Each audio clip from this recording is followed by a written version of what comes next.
Hey everyone, welcome back to Couch Conversations with Sasha Love. I am your host, Sasha Love, and we are continuing our series called Living a LOB, which is also known as Living Life on a Budget.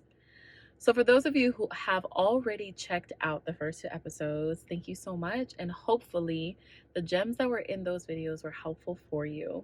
And if you did find them helpful, definitely please share them with someone close to you or someone else that you know would benefit from it. I also have a podcast. The link is below. I haven't yet started the podcast series about finances yet to catch up with the YouTube series, but the reason for that is because I'm still uploading a whole bunch of other episodes that still have not been aired yet. So please definitely check that out because every single week a new episode comes out and I don't want you to miss a single thing. Okay. So for those who may not already be aware as well, so the podcast kind of builds on what we talk about here in the YouTube channel. YouTube channel is kind of a brief like synopsis, well, mostly brief. Sometimes I can get a little long-winded, but it's a mostly brief conversation about a topic. And then in the podcast, I freestyle and I just go ahead and share any and every thought that I have that's relevant to the topic and leave room for me to also hear your thoughts too. So definitely check it out. Definitely do not miss an episode. And as always, leave your comments, leave your thoughts, leave your ratings, leave your recommendations, and share it with everyone so that everyone can have access to it and know about us. so, um, so yeah. So without further ado, we'll go ahead and get started with our topic today. And our topic today is a little bit of a heavy one, but this topic is all about when you find yourself in a low place when it comes to your finances, what do you do? Now, if you're looking for a quick fix, how to make a quick $500 or $10,000 or whatever, this is not the show for you. This is not the episode for you. Please go ahead and end it now and go find something else. What I'm targeting mostly here is the emotional journey and the toll that it can take on you, especially if you're a single woman, especially if you're in a place where it's just you and you have just yourself to depend on, and it's hard. It's hard not to have people that you can lean on. It's hard to not have people that you can talk to and connect with.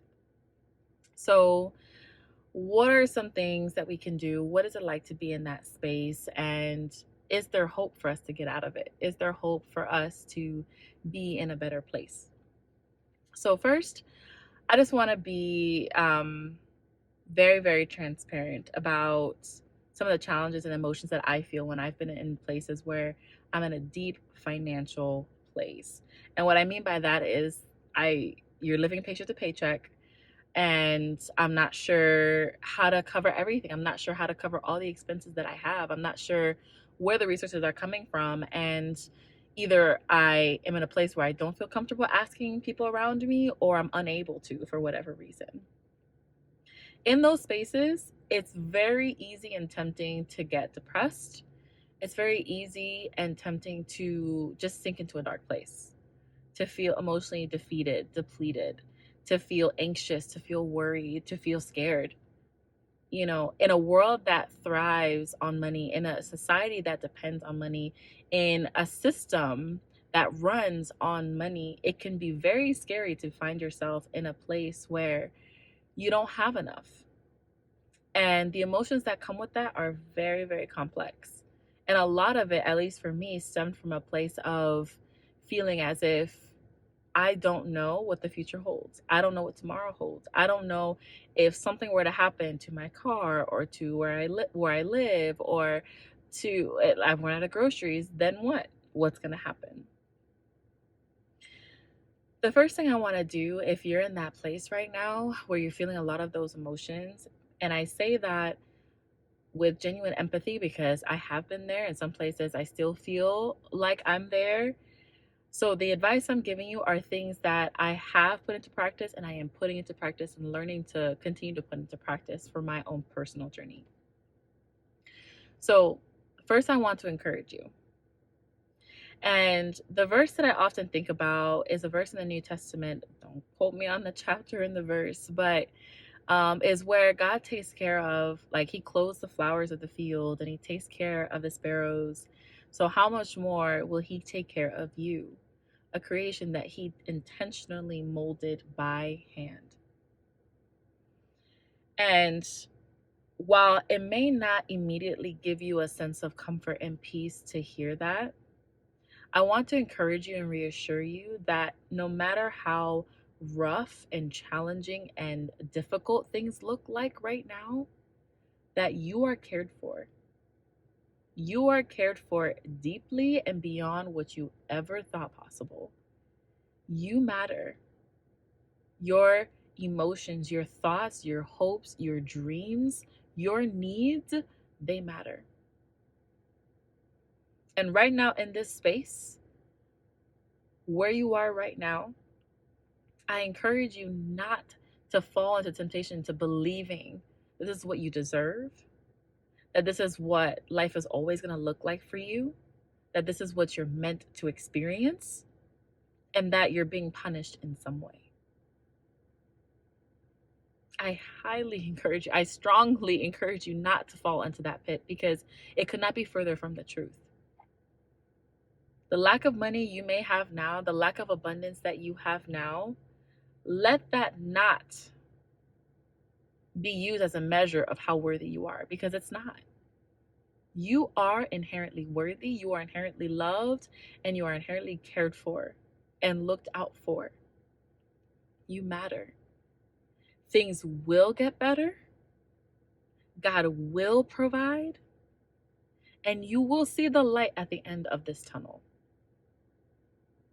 So I don't want you to fall into this space, into this place where you feel as if this is it. This will always be my life. This will always be my reality. This will always be what I will face for the rest of my days, because it won't be. It won't be. And I challenge you to think beyond just financially. You are someone who is blessed.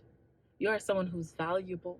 You are someone who has abundance and experiences and appreciates and cherishes and embraces abundance. You are not forgotten. You are remembered, and you are chosen, and you are loved. And I know I keep reiterating and saying this over and over, but it's something that we often need to remind ourselves, whether we're at the mountaintop and we have all our financial needs taken care of and we don't have a single care in the world, or whether we're in the pit and we don't know where our next dollar is going to come from. But I'm especially speaking to the latter, those of us who are wondering where the next dollar will come from.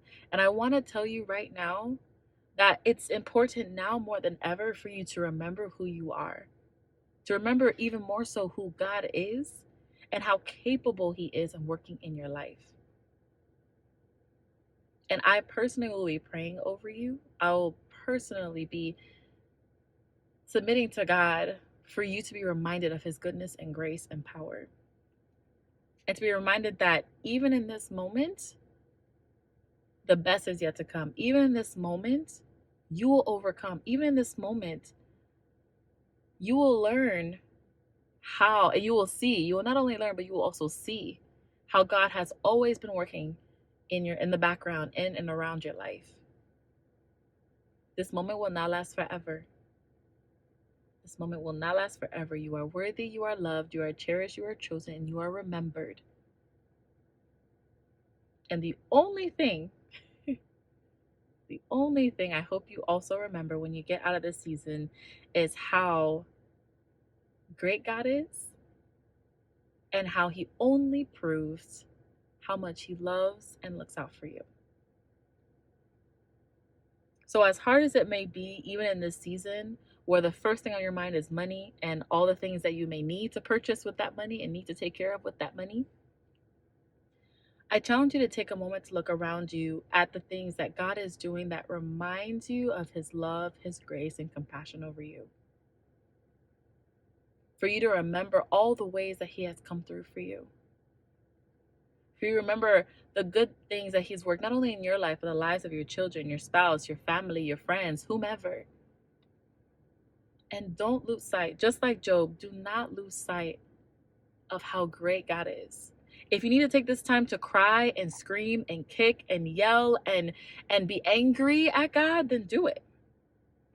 Do it. Be honest. He can handle it, and He's got you, and He will listen to every word you have to say.